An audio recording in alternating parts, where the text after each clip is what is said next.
Hey guys, it's Woody the Unexceptional Gamer. Although I'll say, this game I started off pretty hot. Not that unexceptional. This is Feedback Friday, a weekly series where you ask questions and I answer them. It's Twitter, so, if you're missing out on Twitter, you're missing out on the other half of YouTube, to be honest with you, the whole scene. There's links in the description to my Twitter if you would be interested in it. And here are your questions, so let's do this. How do you know? How did you meet Joe Lozon? Yeah, I picked this one first because it gave me an opportunity to talk about Painkiller already. It's not going to be live tonight. It's not going to be live for a couple of reasons. One, our guests aren't available at the normal time. And two, I don't have... don't have it all worked out. I actually went, I bought some equipment, I checked things out, and then as I tested it, I wasn't happy with how it was going for a live stream. So I have another idea on how to make it better, but I can't give you guys any more details than that because I'm not just talking to you, I'm talking to hackers and crooks and meanies.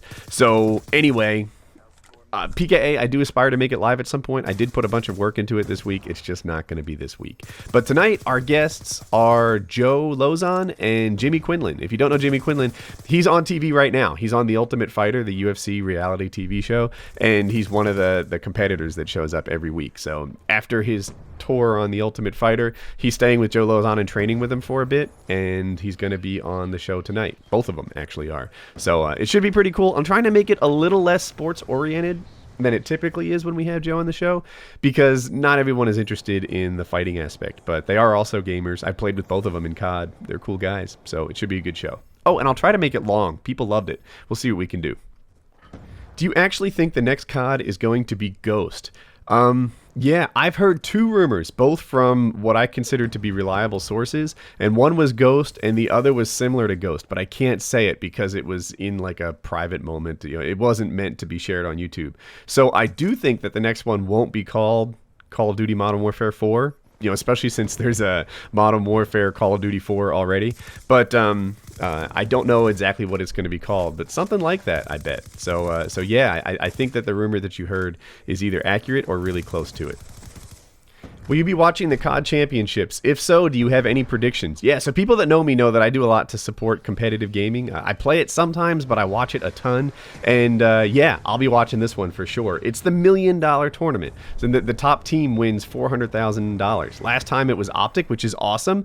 And this time, hopefully it's Optic again, because they're my favorite guys. They're like, when I go to events and stuff, they're always like, I usually hang out with the Optic guys, and they treat me really well, and they're super nice. And so I pull for them. I'll link in the description to this competitive gaming, like the website for it, so that you can see it, and maybe you'll have an interest in it. If you watch Call of Duty in part to get better, then these guys will show you, lines of sights or little variations on lines of sights. Sometimes, and you can hear them communicate like they do this team speak, listen in type thing. And I'm just crushing these kids.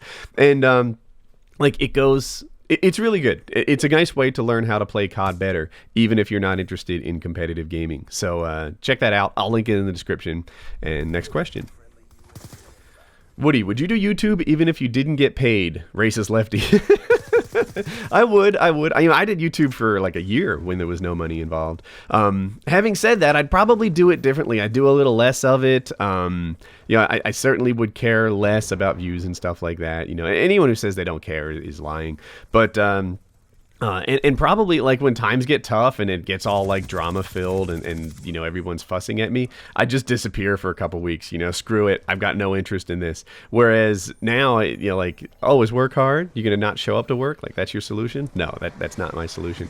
So yeah, would I do it if I wasn't paid? I absolutely would. I enjoy making videos. I enjoy playing games. I enjoy Call of Duty, which seems rare, but I actually do like it. But I might disappear at times and stuff like that when the going gets tough, if I wasn't doing this to support my family. That's the truth. Who is the one person you're following, Woody? Oh, gosh. So I unfollowed everybody. And like, in my head, it was this really cool thing. The only people I really pay attention to is you, right? That was the idea. I'm not going to follow anyone. I'm just going to look at who tweets me and connect with subscribers all the time. And that's what I use Twitter for. But there were so many people who were like, oh my God, Woody's so conceited. He doesn't care about anyone but himself. Like, they found something to hate about not following people. I thought, I threw in the towel. I gave up. And I followed one person. So the only person I follow on Twitter right now is T-Mart's mom.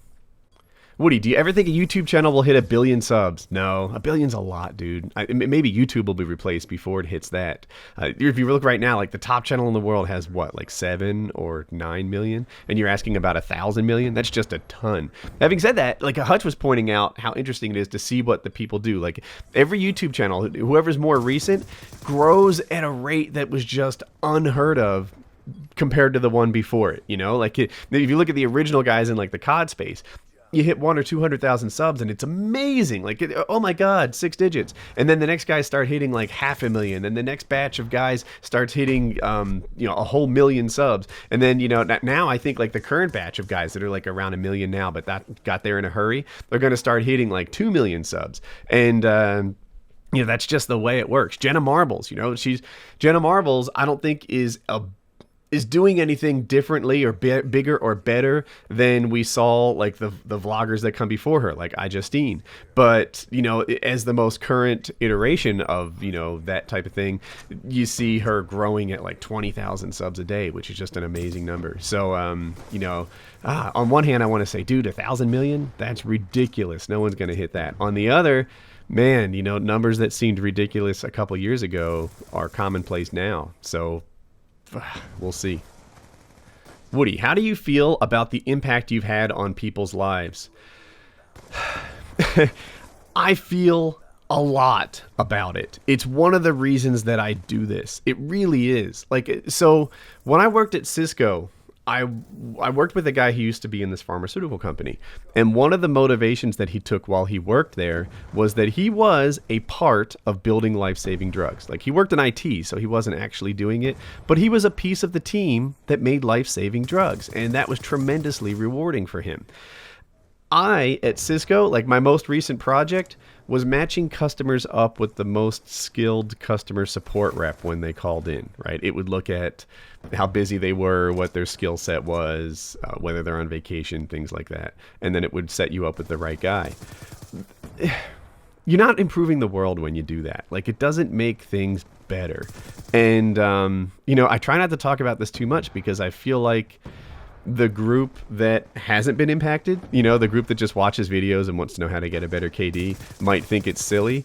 But the group that is impacted, the group that, you know, decided to make a change in their life and improve things, that they're tremendously inspiring for me. I got a follow-up letter from a guy. You remember subscriber Touch Me No Pedo? I just got his follow-up letter, and I think, you know, I'm going to share that with you guys. But it is awesome to have had some sort of positive impact on the world, right? Some guys don't care about that, right? Some guys, you know, whatever, it's them and their family and that's it. But that's not how I am. And having some sort of positive influence on people is, to me, one of the major things that makes YouTube worth it. It's one of the major differences between my last job and what I do now. It's that I have like this platform, this bully pulpit, to influence people to do better than they were doing before. So it's I don't have the words to explain how much it means to me. I love that things get good because, you know, or at least in small part, because of my influence. That's like, you can't change the entire world, at least I can't. But if I can just make it a little bit better than it would have been without me, then I'm doing the right thing. That's the truth. Woody, how big are your areolas? No, wait, that was meant to read, why can't you keep yourself on schedule without checking? All right, I'll answer both. I don't care. They're a little bigger than quarters. You know, the truth is my areolas are slightly larger than I wish they were. They're not like girl boobs, but, you know, I wish they were even smaller. And but I think that the reality is that your areolas are a lot like your knees. Like, you know, do you think your knees look good? Maybe you don't. What do other people think about your knees? Other people don't think about your knees at all. You know, that's the truth. So that's your answer. And then why can't I keep myself on schedule without Jackie? He's talking about my sleep schedule. When Jackie, and it's not just her, it's also the kids. Sometimes I stay up and I feel like I'm treating myself. Like, you know, I don't have anything to do in the morning. I can sleep till noon if I have to.